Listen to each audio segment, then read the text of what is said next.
السلام علیکم ورحمۃ اللہ۔ جی پیارے بھائی، الیاس بھٹی فرام اسلام آباد کراچی کمپنی، آپ نے یہ ایک عدد ویڈیو بھیجی ہے اور اس ویڈیو میں ایک شخص پیارے نبی علیہ الصلوۃ والسلام کی مقدس ذات پر اعتراضات کر رہا ہے، اور یہ شخص جو کہ نامعلوم کہاں سے یہ ویڈیو ریکارڈنگ میں اپنے گندے خیالات کا اظہار کر رہا ہے۔ اس ویڈیو میں دکھایا گیا کہ یہ اعتراض کرنے والا اس کی بیک پر امریکی جھنڈے اور امریکی ٹرمپ کی تصویر آویزاں ہے۔ یہ شخص اور اس شخص کی یہ ویڈیو، یاد رکھیے کہ ایسے لوگ پاکستان کے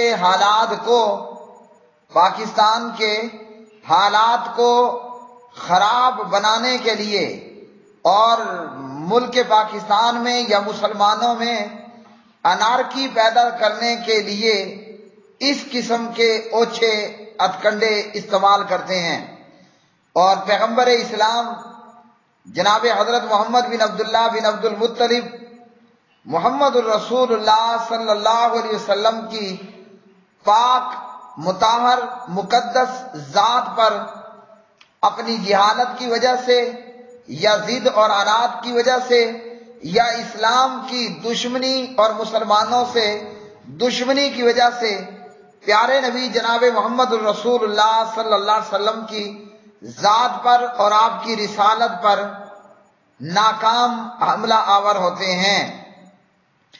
ایسی ویڈیوز کا مقصد سراسر جلتی پر تیل ڈالنے کا کام کرنا اور مزید انارکی، بے امنی اور بد امنی کو ہوا دینا ہے۔ ایسے لوگ نہ تو اسلام کے ہمدرد ہیں، جو کہ صاف ظاہراً ہمارے سامنے موجود ہے، نہ ایسے لوگ عدلیہ کے ہمدرد ہیں، نہ ایسے لوگ پاکستان دوست ہیں، بلکہ جیسے ہمیں نظر آ رہا ہے یہ اسلام دشمن بھی ہیں، یہ پیغمبر اسلام دشمن بھی ہیں، اور یہ پاکستان دشمن بھی ہیں، اور یہ لوگ مسلمان دشمن بھی ہیں۔ اللہ تعالیٰ قانون نافذ کرنے والے اداروں کو یہ توفیق دے کہ ایسے چوہوں کو ان کے بلوں سے، ان کے سوراخوں سے نکال باہر لائیں اور انہیں پوری پوری سزا دیں۔ یہ اس قسم کے چوہے چھپ کر پیغمبر اسلام جناب حضرت محمد بن عبداللہ محمد الرسول اللہ صلی اللہ علیہ وسلم کی ذات پر حملہ کرنے والے۔ اب اس ویڈیو کے اندر یہ شخص جو کہ نامعلوم کس ملک میں ہے، کہاں بیٹھا ہے، لیکن بہرحال اردو لینگویج استعمال کر رہا ہے، اور اس کی لینگویج اور اس کے انداز گفتگو سے یہ بھی پتہ چلتا ہے کہ یہ شخص انگریز نہیں ہے، یہ شخص یورپین نہیں ہے، یہ شخص امریکن نہیں ہے، نہ یہ شخص جو ہے وہ یورپ کے کسی اور ملک سے تعلق رکھنے والا ہے، بلکہ اس کے انداز گفتگو سے پتہ چلتا ہے کوئی غیر یورپین، کیونکہ جس طرح کی اس نے لینگویج استعمال کی، جس طرح کی اس نے اردو بولنے کی کوشش کی ہے، اس سے بالکل یہ واضح ہوتا ہے کہ یہ انگریز نہیں، یہ یورپین نہیں ہے کوئی یہ دیسی،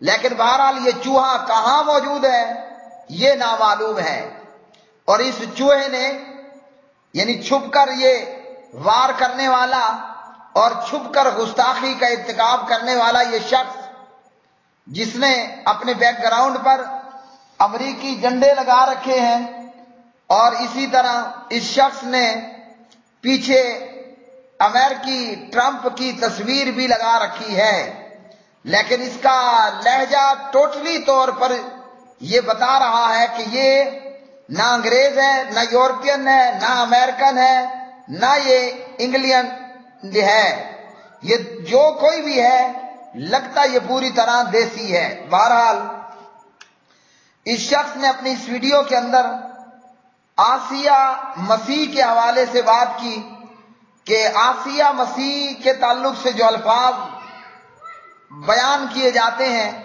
اور آسیہ مسیح کے تعلق سے جو کہا جاتا ہے کہ اس نے فلاں قسم کے گستاخانہ الفاظ استعمال کیے، وہ تو عدالت میں معاملہ رہا، مختلف عدالتوں نے فیصلہ دیا اور پھر اس پر عدالت کا ایک اور فیصلہ آیا اور اس فیصلے پر بھی اپیل یا اعتراضات پر مبنی اپیل یا فیصلے کی نظر ثانی پر اپیل، جو بھی معاملہ ہے وہ عدالت اور قانون کے پاس موجود ہے۔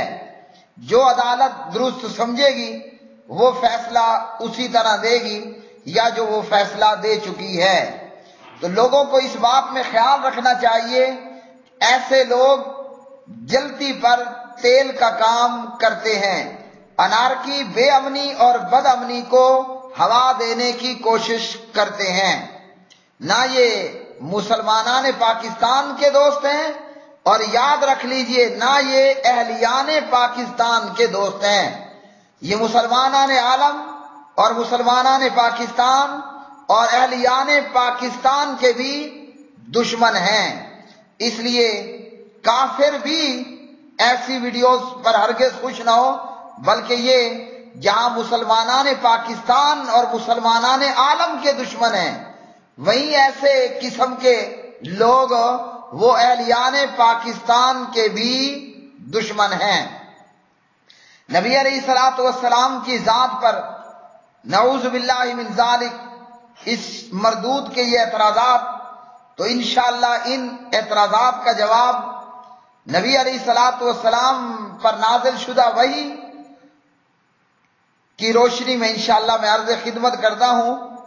سب سے پہلے پیارے نبی علیہ الصلوۃ والسلام کا مقام اور رتبہ کیا ہے، اس متعلق قرآن مجید میں سے ایک ہلکا سا منظر ہم دیکھ لیتے ہیں اور پھر اس کے اعتراضات اور ان اعتراضات کا جواب۔ اعوذ باللہ من الشیطان الرجیم، بسم اللہ الرحمن الرحیم، انا اعطیناک الکوثر فصل لربک وانحر ان شانئک هو الابتر۔ شروع کرتا ہوں اللہ تعالیٰ کے نام سے جو بڑا مہربان نہایت رحم والا ہے۔ یقیناً ہم نے آپ کو حوض کوثر دیا، یقیناً ہم نے آپ کو حوض کوثر دیا ہے، پس آپ اپنے رب کے لیے نماز پڑھیے اور قربانی کیجیے، یقیناً آپ کا دشمن ہی لاوارث اور بے نام و نشان ہے۔ اب اس شخص کے اعتراضات، اس نے آسیہ مسیح کے حوالے سے بات کی۔ مجھے نہیں معلوم کہ آسیہ مسیح نے کیا کہا اور کیا نہیں کہا، اور کہنے والوں میں اور بتانے والوں میں جو باتیں مشہور ہیں اور واللہ عالم کہ ان باتوں میں کتنی حقیقت ہے کہ آسیہ مسیح کے کیا جملے تھے اور کون سے جملے نہیں تھے۔ بہرحال دو عدالتوں نے فیصلے کیے، وہ اپنی جگہ پر موجود ہیں، چاہے اس کی سزا کے حوالے سے ہوں یا آسیہ مسیح کی بریت کے حوالے سے ہوں۔ ویڈیو میں موجود یہ شخص کہتا ہے کہ نبی علیہ الصلوۃ والسلام پر آسیہ مسیح کے حوالے سے یہ کہ آسیہ مسیح نے کہا نعوذ باللہ من ذالک ثم نعوذ باللہ من ذالک، نقل کفر نباشت، نعوذ باللہ من ذالک، کہ آپ صلی اللہ علیہ وسلم نے سیدہ خدیجہ رضی اللہ تعالی عنہا سے نکاح پیسوں کی خاطر کیا، نعوذ باللہ ثم نعوذ باللہ من ذالک۔ یعنی اب اس کے بعد میں مزید الفاظ نہیں کہنا چاہتا، ان لفظوں سے کیا وہ حاصل کرنا چاہتا ہے اور کس طرف وہ اشارہ کر رہا ہے اور اس کی کیا مراد ہے۔ اور پھر اس نے اپنی بیہودہ گفتگو کے اندر کہا کہ نعوذ باللہ نبی علیہ السلام کو پیسوں کی ضرورت تھی، جیسے ہر نوجوان کو پیسوں کی ضرورت ہوتی ہے، اور اس شخص نے اس ویڈیو میں کہا کہ نعوذ باللہ نبی علیہ الصلوۃ والسلام بیکار بیٹھے تھے، نعوذ باللہ من ذالک ثم نعوذ باللہ من ذالک۔ تو اس کا جواب نبی علیہ الصلوۃ والسلام کی سیرت پاک سے۔ یہ جاہل، کمعقل، بے ادب، گستاخ، بدتمیز شخص جس نے یہ اعتراضات کیے نبی علیہ الصلوۃ والسلام پر، یا دنیا کا کوئی بھی کافر نبی علیہ الصلوۃ والسلام کی ذات پر یہ اعتراض کر چکا یا کرتا ہے یا آئندہ کرے گا، اسے سمجھ لینا چاہیے کہ وہ نبی علیہ السلام کی سیرت کو پڑھے، آپ صلی اللہ علیہ وسلم کی سیرت کو پڑھے کہ پیارے نبی جن کا نام نامی اسم گرامی حضرت محمد بن عبداللہ بن عبد المطلب محمد الرسول اللہ صلی اللہ علیہ وسلم ہے، آپ صلی اللہ علیہ وسلم نے سیدہ خدیجہ سے شادی کی رضی اللہ تعالی عنہا، تو پیارے نبی نے کیوں کی، آپ کی مالی صورتحال کیا تھی، اور سیدہ خدیجہ رضی اللہ تعالی عنہا ان کی مالی صورتحال کیا تھی۔ جب بھی کوئی کافر، میں کہتا ہوں کافر، مسلمان نہیں، اگر کافر بھی اس تھوڑی سی بات کو، یہ کوئی 10 پیجز پر مبنی نہیں ہے، یہ ٹوٹلی 2 ہلکے ہلکے نارمل پیجز ہیں، اور ان پیجز کے اندر بھی تقریباً 4-4 5 لائنوں میں یہ پوری طرح اعتراض کا حل موجود ہے کہ اس شخص کا، ویڈیو میں موجود اس شخص کا یہ اعتراض کہ نبی علیہ الصلوۃ والسلام نے سیدہ خدیجہ سے شادی کی اور اس لیے شادی کی، اور یہ وجہ تھی کہ نعوذ باللہ نبی علیہ السلام جو ہے وہ پیسوں کی ضرورت تھی، اور نعوذ باللہ بیکار تھے، اور نعوذ باللہ پیسوں کی خاطر کی۔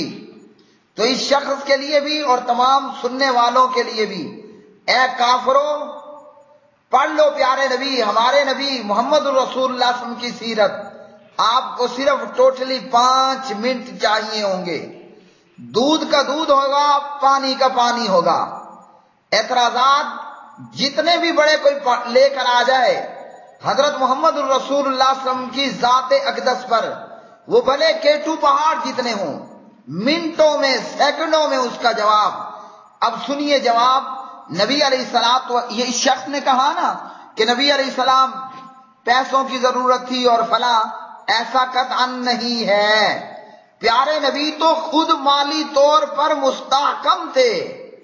اللہ اکبر، میں کہتا ہوں آج بڑے سے بڑا وڈیرا سردار، اس کی مالی حیثیت یہ نہیں ہو سکتی میں قربان اور صدقے اور واری جاؤں، میرے ماں، میری باپ، میری کل کائنات محمد الرسول اللہ صلی اللہ علیہ وسلم پر وارے اور نیارے جائے، جو پیارے نبی علیہ السلام کی مالی طور پر مستحکم حالت تھی۔ اور اللہ اکبر، نبی علیہ السلام بیکار نہیں تھے، بلکہ آپ تو ایک جو ہے وہ ماہر تجربہ کار تاجر تھے، سبحان اللہ۔ میں سمجھتا ہوں کہ، اور یہ حق بات، کافر بھی اگر حلال کا ہے تو وہ بھی مانے گا کہ نبی علیہ السلام سے زیادہ تجربے کار کوئی تاجر تھا ہی نہیں، نہ تھا، نہ ہے، نہ آئے گا۔ اللہ اکبر۔ ہمارے پیارے نبی علیہ الصلوۃ والسلام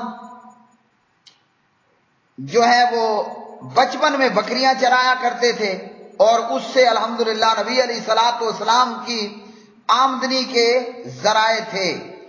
اسی طرح نبی علیہ الصلوۃ والسلام نے بنی سعد کی بکریاں چرائیں، اور اہل مکہ کی بھی بکریاں چرائیں، اور اس پر نبی علیہ الصلوۃ والسلام جو ہے وہ مزدوری لیا کرتے تھے۔ تو آپ صلی اللہ علیہ وسلم نعوذ باللہ بیکار نہیں تھے، بلکہ بچپن سے ہی آپ صلی اللہ علیہ وسلم صاحب روزگار اور صاحب مال تھے۔ اللہ اکبر کبیرہ۔ جب آپ صلی اللہ علیہ وسلم کی عمر مبارک 25 سال ہوئی، جب آپ 25 ایج کے ہوئے، 25 ایئر، تو پیارے نبی علیہ السلام 25 سال کی عمر میں سیدہ خدیجہ رضی اللہ تعالی عنہ کا تجارت کا مال لے کر ملک شام تشریف لے گئے۔ کہاں گئے؟ مکہ سے ملک شام، بہت دور کا فاصلہ۔ اور اس سفر تجارت میں خدیجہ رضی اللہ تعالی عنہ کا غلام میسرہ بھی پیارے نبی علیہ السلام کے ساتھ تھا۔ اب اس غلام نے بہت سارے تاجروں کو دیکھا، تاجر جھوٹ بھی بولتا ہے، تاجر دھوکہ بھی کرتا ہے، تاجر ملاوٹ بھی کرتا ہے، اور بہت سارے دھندے کر لیتا ہے، لیکن خدیجہ کے غلام میسرہ نبی علیہ السلام کا اعلیٰ اخلاق دیکھتے ہیں، بلند و پایا گرتار دیکھتے ہیں، اور اسی طرح نبی علیہ السلام نے اس تجارتی سفر میں نہ دو نمبری کی، نہ ملاوٹ کی، نہ دھوکہ دیا، نہ کسی قسم کا کوئی اور غلط معاملہ کیا، اور سبحان اللہ بولا بھی سچ، نہیں تو عام تاجر جھوٹ بھی بول دیتا ہے۔ نبی علیہ السلام نے جھوٹ بھی نہیں بولا، دو نمبر کام بھی نہیں کیا، دھوکہ اور ملاوٹ بھی نہیں کی، سچ بھی بولا، اور مال بھی ایک نمبر کلیئر بیچا، اور اللہ اکبر وہ نفع بھی بہترین لے کر آئے۔ جب پیارے نبی علیہ السلام واپس آتے ہیں تو سیدہ خدیجہ نے اپنے مال تجارت میں، اپنے مال میں ایسی امانت اور برکت دیکھی کہ خدیجہ نے اس سے پہلے کبھی نہیں دیکھی تھی۔ یاد رکھیے کہ حضرت خدیجہ رضی اللہ تعالی عنہ بھی ایک مالدار عورت تھی، اور اللہ اکبر کبیرہ، تجارت والوں کا مال کئی تاجر لے کر جاتے ہیں، سینکڑوں بار تاجر لوگ خدیجہ کا مال لے کر گئے، لیکن جو سچ بولنا، ملاوٹ نہ کرنا، جھوٹ نہ بولنا، دھوکہ نہ دینا، وہ محمد الرسول اللہ صلی اللہ علیہ وسلم نے کیا، وہ آج سے پہلے کسی نے نہیں کیا تھا۔ اور جو خدیجہ کو نفع ہوا اور برکت ہوئی، وہ بھی آج سے پہلے نہیں ہوئی۔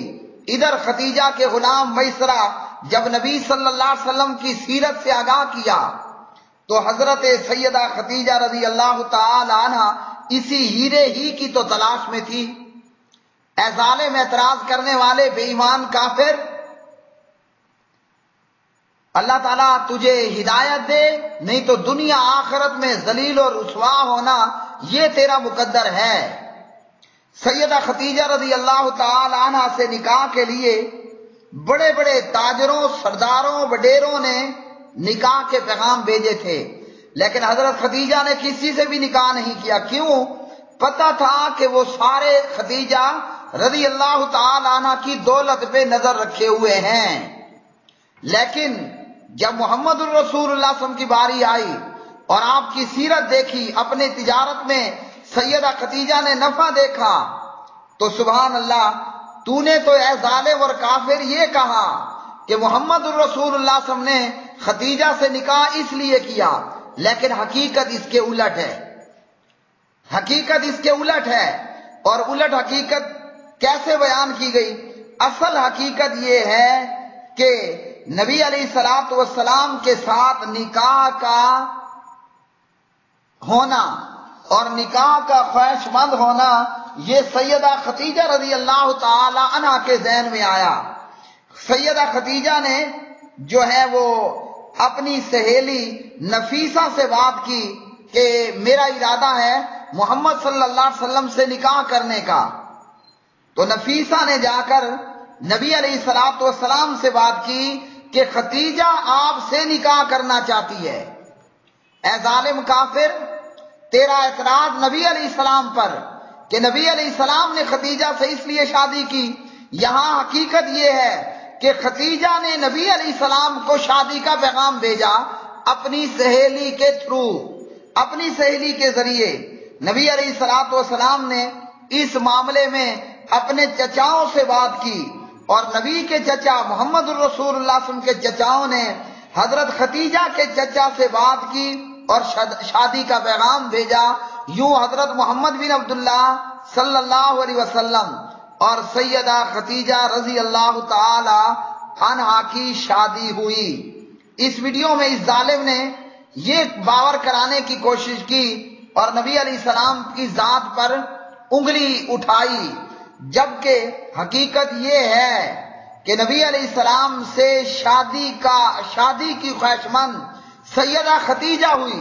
خدیجہ نے سہیلی نفیسہ کے ذریعے پیغام بھیجا، محمد الرسول اللہ صلی اللہ علیہ وسلم نے اپنے چچاؤں سے بات کی، محمد الرسول اللہ صلی اللہ علیہ وسلم کے چچاؤں نے سیدہ خدیجہ کے چچا سے بات کی اور ہو گئی شادی۔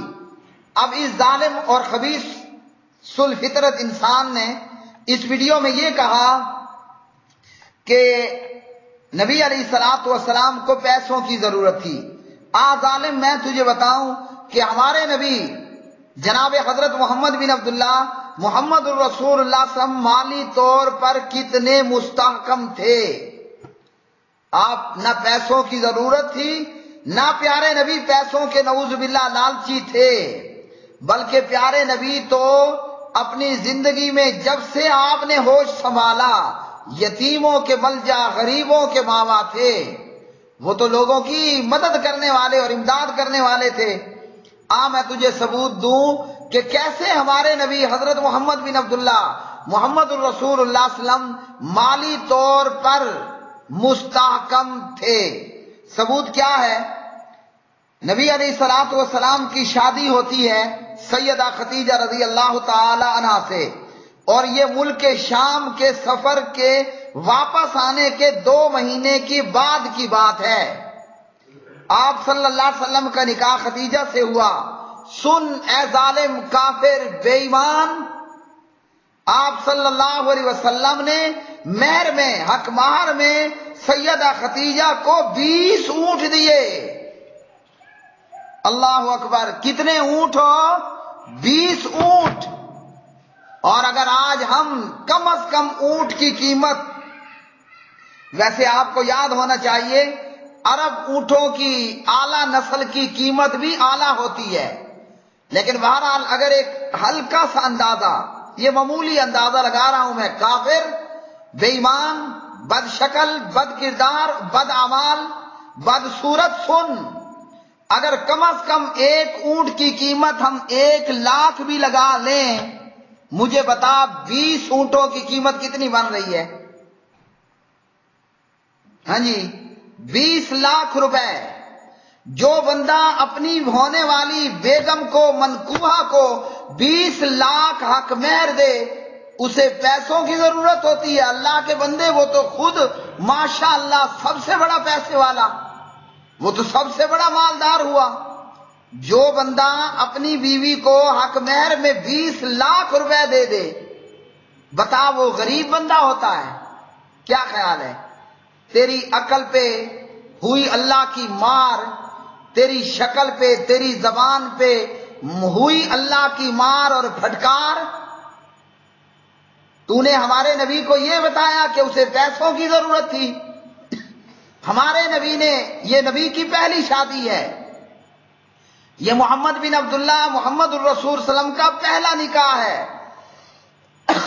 آگے کی ڈیٹیل اور ہے، پھر آگے بیگمات کو بھی الحمدللہ آپ نے بڑے بڑے مہر دیے۔ تو پہلی شادی میں محمد صلی اللہ علیہ وسلم 20 اونٹ مطلب 20 لاکھ روپے حق مہر دے رہا ہے۔ ایک گندی زبان والے، 20 لاکھ حق مہر دینے والا بندہ غریب ہوتا ہے؟ کیا خیال ہے؟ 20 لاکھ حق مہر دینے والے کو پیسوں کی ضرورت ہوتی ہے؟ تو جو بھی نبی علیہ السلام کی یہ گستاخی کرے، اس کا جرم ثابت ہو، اس کی سزا یہ ہے کہ اس کی گردن کو تن سے جدا کر دیا جائے۔ اسی طرح اس بد زبان بندے نے بی بی آمنہ کے حوالے سے بہت گھٹیا بات کہی ویڈیو کے اندر۔ تو یاد رکھو اے ظالم، نبی علیہ الصلوۃ والسلام آمنہ کے بیٹے تھے، اور آمنہ بیوی تھی عبداللہ صاحب کی۔ عبد المطلب جو کہ نبی علیہ الصلوۃ والسلام کے دادا تھے، عبد المطلب نے اپنے بیٹے عبداللہ کی شادی آمنہ نام کی عورت سے کی، اور آمنہ بھی بہت اعلیٰ اور صاحب حیثیت، صاحب شرف و کمال خاندان سے تعلق رکھتی تھی۔ شادی ہوئی اور پھر عبد المطلب نے اپنے بیٹے عبداللہ کو کھجور لانے کے لیے مدینہ بھیجا اور وہ انتقال کر گئے۔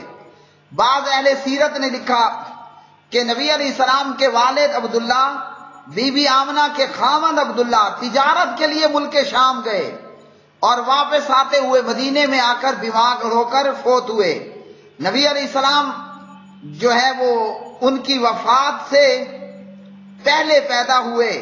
بعض نے لکھا کہ آپ کی پیدائش اپنے والد عبداللہ کی وفات سے 2 ماہ پہلے ہو چکی تھی، اور بعض نے کہا کہ آپ ابھی پیدا نہیں ہوئے تھے۔ اب بی بی آمنہ صاحبہ نے حلیمہ رضی اللہ تعالی عنہ کے حوالے اس لیے کیا کہ جاہل بندے، عرب کے لوگ اپنے بچوں کو اعلیٰ تربیت کے لیے جو ہے وہ خواتین کے حوالے کر دیتے جو شہر سے ہٹ کر دیہات میں رہتے، تاکہ اچھی آب و ہوا اور اچھی تربیت ہو پائے۔ اس لیے یہ اعتراض بھی اس کا مردود ہے۔ بی بی آمنہ صاحبہ نے کوئی گناہ والا کام نہیں کیا۔ وہ عبداللہ کی بیوی تھی اور عبداللہ نبی علیہ الصلوۃ والسلام کے والد بزرگوار تھے، اور آپ صلی اللہ علیہ وسلم کے والد تجارتی سفر سے آتے ہوئے راستے میں وفات پا گئے۔ آگے کچھ مختصر کروں گا کہ پھر آڈیو اپلوڈ نہیں ہو پائے گی۔ اس نے کہا کہ نبی علیہ الصلوۃ والسلام کی تو 25 سال میں جو ہے وہ ابھی نبوت نہیں ملی تھی، تو اس لیے یہ توہین رسالت نہیں۔ یاد رکھ، نبی علیہ الصلوۃ والسلام کی ذات کی توہین ہو یا آپ کی پیغمبری رسالت اور نبوت کی توہین ہو، کرنے والا مجرم ہے اور مجرم کی سزا قتل ہے۔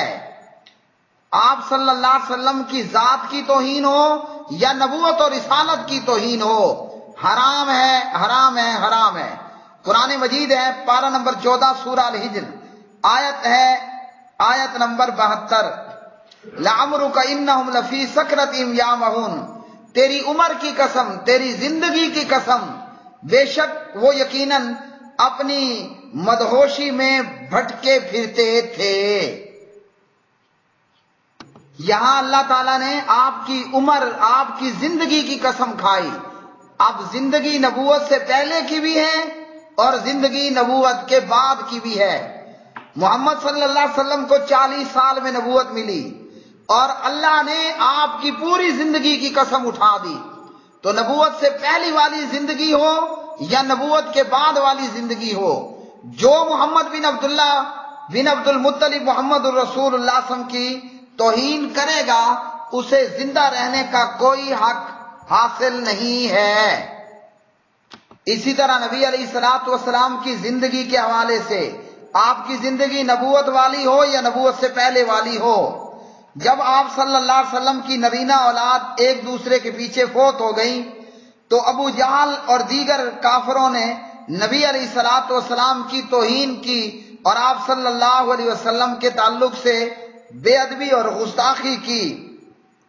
اللہ نے ان کو جواب دیا، ان کافروں کو، اور آپ کو تسلی دی، ان شانئک ھو الابتر، یقیناً تیرا دشمن ہی لاوارث اور بے نام و نشان ہے۔ مشرکین مکہ اور عرب لوگ جب کسی شخص کے بیٹے فوت ہو جاتے، نرینہ اولاد فوت ہو جاتی، تو وہ کہتے تھے کہ یہ شخص لاوارث ہو گیا ہے۔ تو اسی طرح جب نبی علیہ السلام کی نرینہ اولاد فوت ہو گئی، ان کافروں نے کہا بوتیرا محمد، نعوذ باللہ، صلی اللہ علیہ وسلم، محمد صلی اللہ علیہ وسلم بے اولاد ہو گئے۔ تو یہاں آپ کی ذات کی توہین کی۔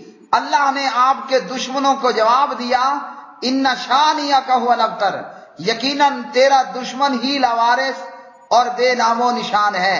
سورہ الکوثر پارہ نمبر 30۔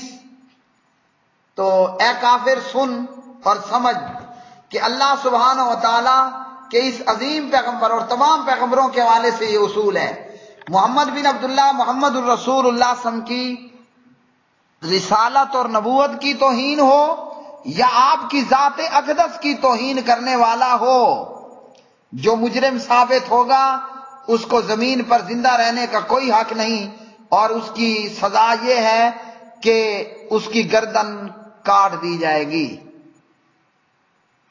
وآخر دعوانا الحمدللہ رب العالمین۔